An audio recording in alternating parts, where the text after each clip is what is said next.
What if the biggest workplace revolution isn't happening in factories, but inside your job description?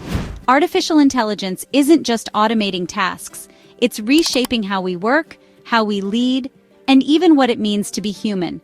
This isn't another industrial revolution. This is something deeper, a shift from muscle to mind and now from mind to machine. So here's the question: what should stay human? And what are we quietly handing over to algorithms?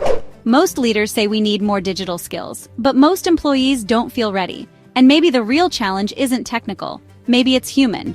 Because the skills of the future, they're not just about tech. They're about critical thinking to question the answers machines give us.